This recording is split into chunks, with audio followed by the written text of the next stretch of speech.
What's up, you guys? Welcome to Fightful. Sean Ross Sapp here with a name you know. How could you not? He's all over the place.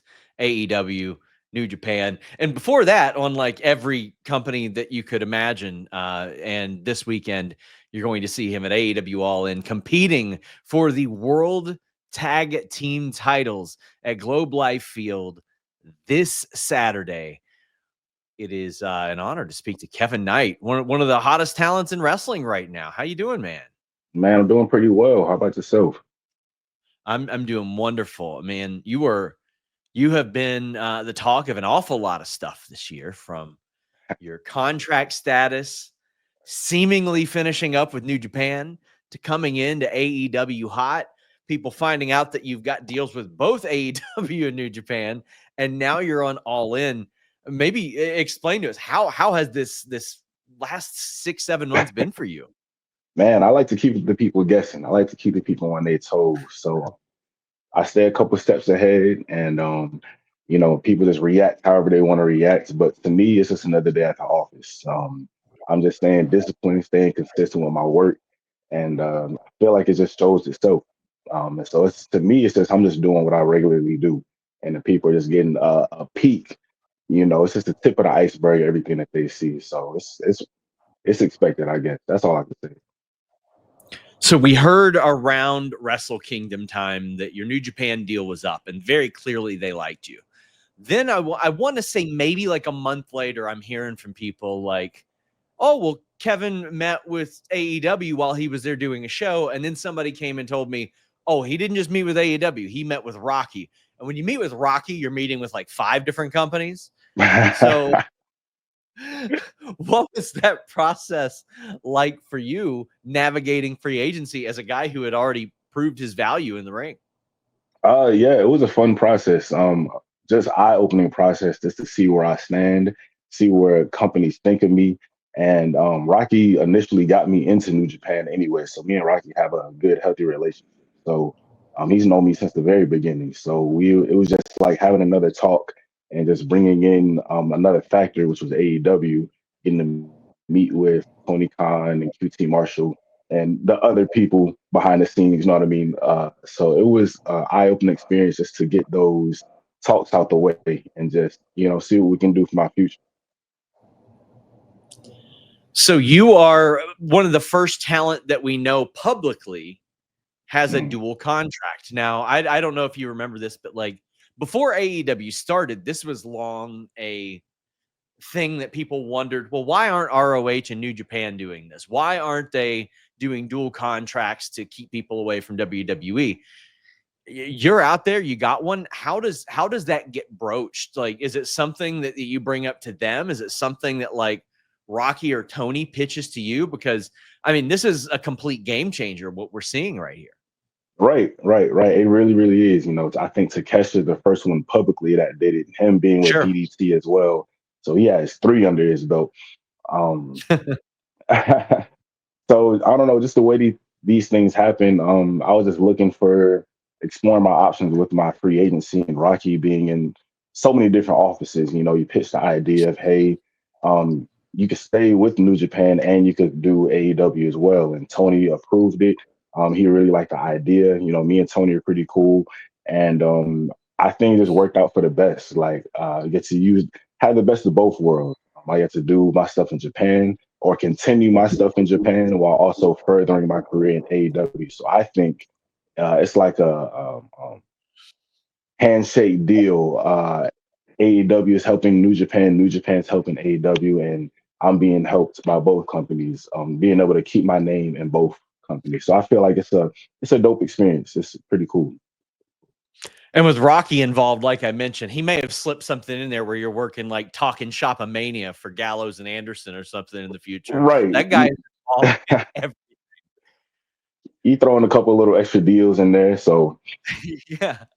I mean, yeah. he really did. Like, he is, if there was a single person that is the forbidden door, it's Rocky Romero. He's opened so many of those doors to so many people, but you signed with AEW and immediately made your impression felt. Now, I mean, obviously, we always hate to see anybody get injured, but Tony Khan spoke openly about how after you faced Jay White, they had some plans for him, and they're like, well, we need somebody to step up, and they put you in some pretty integral spots, and you have repeatedly proven yourself. How did that feel like from a satisfaction standpoint when you're given those opportunities and you're hearing the guy in charge say, yeah, he's delivered over and over again? Wow. The Jet, the persona you see on TV is gonna say that's expected. When I step into the ring, like it's gonna happen each and every single time. Like that's the standard that I have for myself. I'm too fly. I'm the jet setter for a reason. So there's high expectations that I have for myself. So whatever anybody expects from me, my expectations are probably way higher than that. So that's just me proving to myself that I belong, showing the people the work that I've put in behind closed doors, and just letting it being shown on a national level. They say success is when preparation meets opportunity, and I feel like I prepared well throughout these years, doing New Japan, doing all the indies that I've done, doing TNA for a year, doing MLW, and it's just on a different platform, and the response has been taken pretty well, so it's been pretty cool.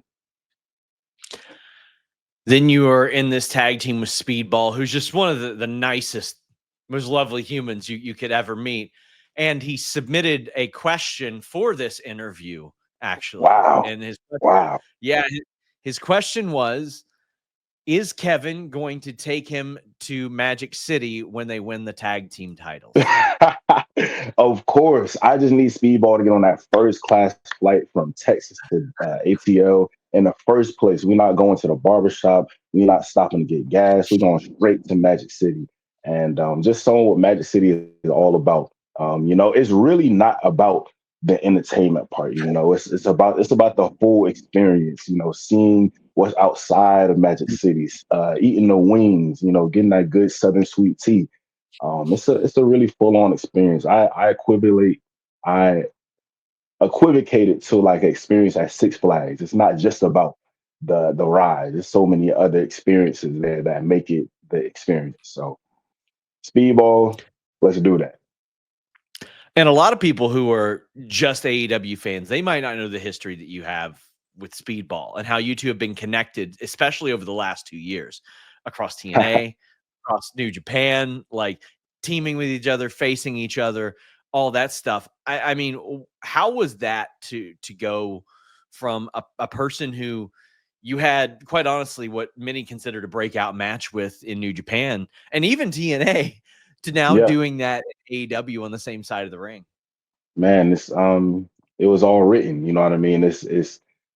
I feel like we bring out the best in each other. Speedball's been doing this a long time, and he's coming back from his 5-year ban, and he's hitting the ground running.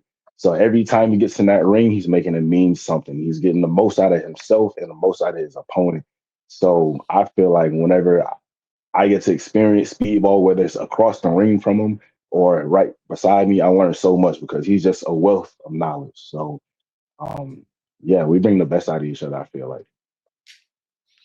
I know that you came up in New Japan in a very, very unique time, like with the pandemic You could happening. say that unique time. Yeah, and like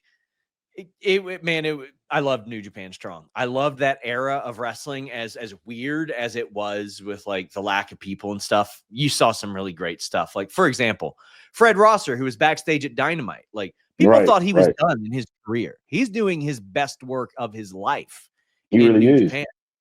Yeah, and you really emerged on that show. Like, you really like showed people what you had there.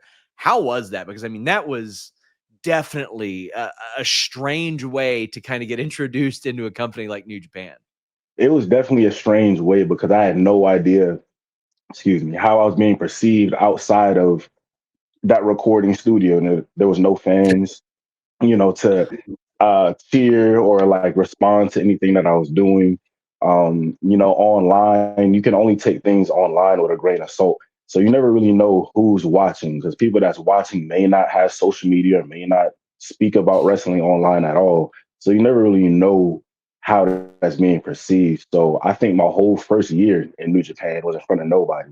We didn't get an audience until maybe like I was there for a year and a half at an LA show, and that's when I first finally got to be a young lion in front of people. So not only was I on a new style, I was in a whole new company, and just seeing how it's different from the Indies to New Japan was such a shocking eye opener.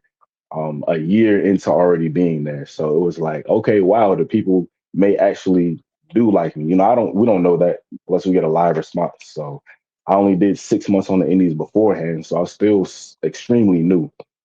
So getting those reps under my belt really, really helped me as a performer.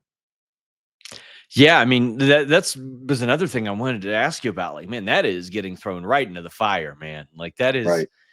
with those people and so many of the people that especially came up through the dojo and everything like that. I mean, that is getting tested very early in your career, but clearly it paid off because look at what you're doing now. Man, you look at all the guys in the dojo at that time. We were all biding our time. Like you said, we came in at a unique time where we couldn't really go to Japan for those 2, 3 years. So it felt like we were just wasting away. Just whenever we do get that chance, we're gonna go crazy. And I feel like everybody that you see coming from that class and that time is really exploding and doing their thing because we got time to make up for it. We got to make up for lost time. And even before you hit free agency, like you've been working MLW, like the MLW CMLL dates as well, TNA, Of course. the top indies were bringing you in, Defy and Revolver. You had the WWE tryout after that. Right. It's got to feel like very satisfying to know that like every single company out there, at the very least, was considering you. For sure. For sure. I just want to bridge that gap and see that and show the people that wrestling is wrestling no matter where you go. You gotta adjust to different audiences, a different country or a different style, but wrestling is wrestling no matter where you go. So I just want to open that up to people you don't have to choose one side and stay there. You can like everything that you watch. Like it's wrestling is such a subjective thing. So if you like wrestling, just watch it. You know what I mean? You had another pretty fantastic tag team partner in Kushida. I am an absolute dork for like double wrist locks, transitions in and out of them. He's the master of that. What is something you learned from Kushida that will stick with you for the rest of your career? Man, a lot of the stuff that he taught me was outside of the ring, how to carry yourself, Okay. how to prepare for a upcoming match, whether it's mentally, physically, spiritually. Kushida's a very, very spiritually in tune guy. And even though he doesn't speak much English and I don't know the ins and outs speaking all the Japanese, but we have such a good connection. And he's been doing this for a long time. I can just watch him and learn so much from him, just how to carry yourself outside of the wrestling ring professionally, how to treat fans. We did so many signings together. So it was dope to see how he is with other people. So you learned a lot just from watching. Well, I did an interview a while back with a gentleman by the name of Gabe Kidd. Of course. Of course. I did. That guy. And that guy, and he's popped up on AEW TV sporadically, but he's also had some very incendiary things to say about Right. AEW. And Right. I said, hey, Kevin Knight signed a dual contract. What do you think of that? And I'll just read it verbatim. I am not endorsing the quote. I am simply relaying the quote. Please do. He said, Please do. quote, he's a fucking idiot. I used to live with him. He's a fucking idiot. Saying all this about how you want to go to the G1, you want to step up to the heavyweight title while you're there doing a junior tournament. Try and win that first, mate. That's someone I'd love to beat the shit out of. I would love to beat the fuck out of Kevin Knight. We spent many days in the dojo together. It'd be a good lesson to him. I'll take him back to the dojo in the name of violence, and the beating I will give him will make him realize he's not what he thinks he is. I'm ready to put hands on anybody in AEW. It's totally out of character. He's such a lovely human being in general. Kind of shocked that he would say such a thing, Kevin. Just like he said, I lived with Gabe for a number of years, so I know exactly who he is, where he comes from, and what he represents. And honestly, me personally, that energy, that statement doesn't scare me not one bit.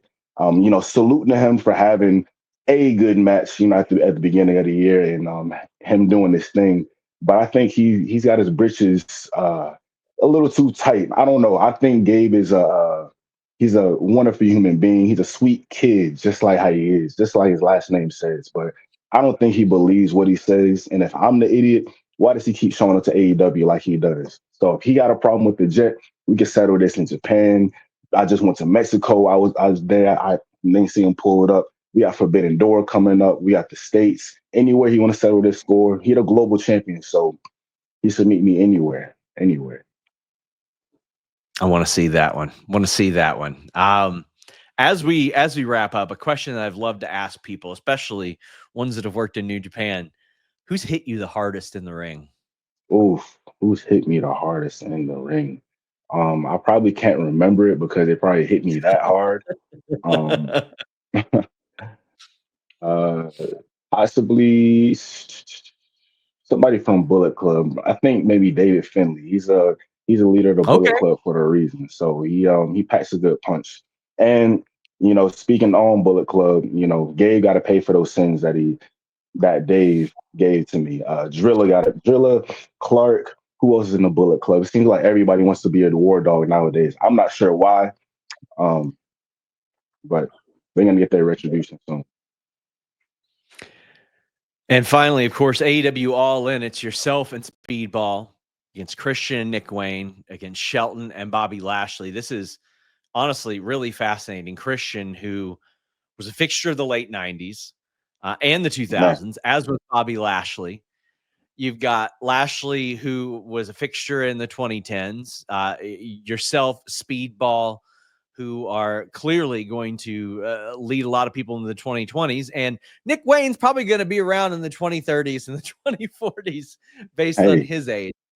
This is such a bridge, this match.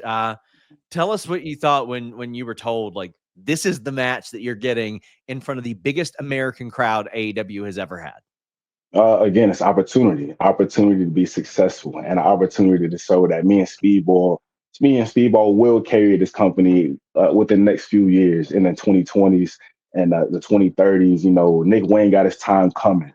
And also, not only I got to bring my best self, I got a couple packages of Just for Men for Bobby, for the whole Hurt Syndicate, for Christian as well. And we got some Pampers in the back for my man Nick Wayne too. Fake ID if he needs that for the after party, but we had a couple things in mind we want to bring to the party.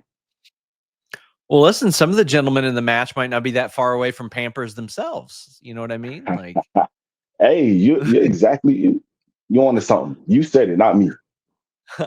I didn't say it. Please. I listen. I don't need to hear. I don't need MVP to be like, oh, well, let me put a bug in your ear real quick and then yell at me for 12 minutes. That's like the last thing that I need right now. But Kevin Knight, man, it has been incredible to watch, not just your career, watch this year, especially. Like, people are going to look back on this, I think, this free agency period of yours and realize that yourself and Takeshita honestly opened up an awful lot of doors for people. So I hope that's something that isn't lost on you, what you were able to accomplish. And I'm very much looking forward to this weekend. Fightful will be on the scene. AEW All In, Globe Life Field this Saturday. Please check it out. Kevin Knight, I want to thank you so much. Thank you again. I appreciate it. See you this week. Yes, indeed. Until next time, my friends, we are out. There are so many reasons to check out nordvpn.com/Fightful. Let's go through a ton of them. Works on all operating systems and devices, even your router. Protect yourself on public Wi-Fi. Shield your data from snoops and criminals. Add extra layers of digital security to your life with the Password Manager, the File Encryption Tool, the Threat Protection Pro. It's the fastest VPN in the world. They've got a global server network, 24/7 tech support. And if you're a wrestling fan, oh man, are you in for it? All of the programs that WWE runs, you can watch with one Netflix account with nordvpn.com/Fightful. You can get pay-per-views at a much more affordable price. This service pays for itself in the money that you are going to save. nordvpn.com/Fightful.